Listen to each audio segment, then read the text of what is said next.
ایک بزرگ فرماتے ہیں میں نے دعا مانگنے کا طریقہ اپنی بیوی سے سیکھا۔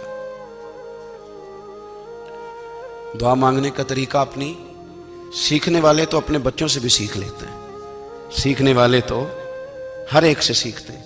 وہ کہتے ہیں میں نے دعا مانگنے کا سلیقہ اپنی بیوی سے سیکھا ہے۔ حضرت وہ کس طرح؟ فرمانے لگے میری بیوی نے نا مجھے کوئی کام بتایا، کچھ پیسوں کی ضرورت کے لیے کہا، تو میں نے اسے کہا کہ بھئی ابھی میرے پاس نہیں ہے، کچھ دنوں میں آتے ہیں تو میں دے دوں گا۔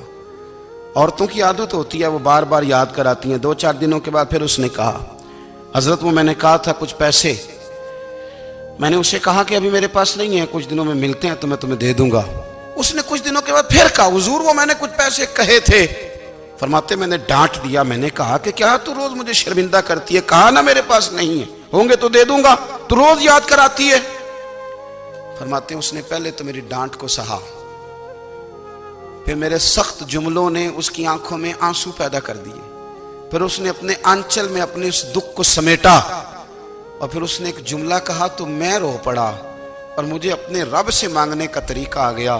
مجھے کہنے لگی حضرت جی آپ نے ڈانٹ دیا، میں نے سہ لیا، پر آپ ہی میرے شوہر ہیں، بتائیں نا آپ سے نہ کہوں تو میں کس سے جا کے کہوں۔ فرماتے ہیں میں رو پڑا، اور میں کھل کے رویا، اور میں تڑپ کے رویا، اور پھر میری سسکیاں بند گئیں۔ تو مجھے کہنے لگی آپ کو کیا ہوا؟ میں نے کہا مجھے بھی دعا مانگنی آ گئی ہے، جب میں اسے کہوں گا نا اللہ تو ہی میرا رب ہے، میں تجھ سے نہ کہوں تو میں کس سے جا کے کہوں؟ میں کیوں کسی بندے سے سوال کروں؟ میں کیوں کسی دنیا دار سے کہوں؟ میں تیرے بندوں کا، نیک بندوں کا وسیلہ لے کے، تیرے محبوب کی غلامی لے کے تیری بارگاہ میں آیا، تجھ سے نہ مانگوں تو کس سے مانگوں؟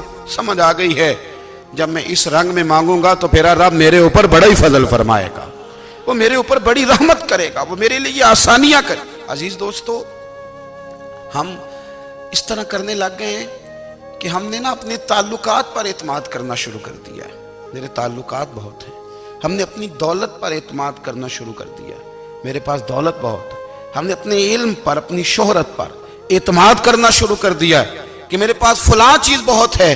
یاد رکھنا جب بے نیاز اپنی صفت بے نیازی دکھاتا ہے تو بڑی بڑی دولتوں والے مجبور نظر آتے ہیں۔ بھائیو جب انسان کا رشتہ اپنے مالک کے ساتھ ہوتا ہے پھر تو غم بھی کچھ نہیں کہتے، پریشانیاں بھی کچھ نہیں کہتی، پھر تو زندگی صبر والی، پھر تو زندگی توکل والی، پھر تو زندگی بھروسے والی، پھر انسان اپنے آپ کو رسوا نہیں کرتا، دنیا داروں سے امیدیں اس کی ختم ہو جاتی، امیدیں اللہ رسول سے لگا لیتا ہے، مضبوط ہو جاتا ہے، مضبوط، طاقتور ہو جاتا ہے، خوددار ہو جاتا ہے، باوقار باعزت ہو جاتا ہے۔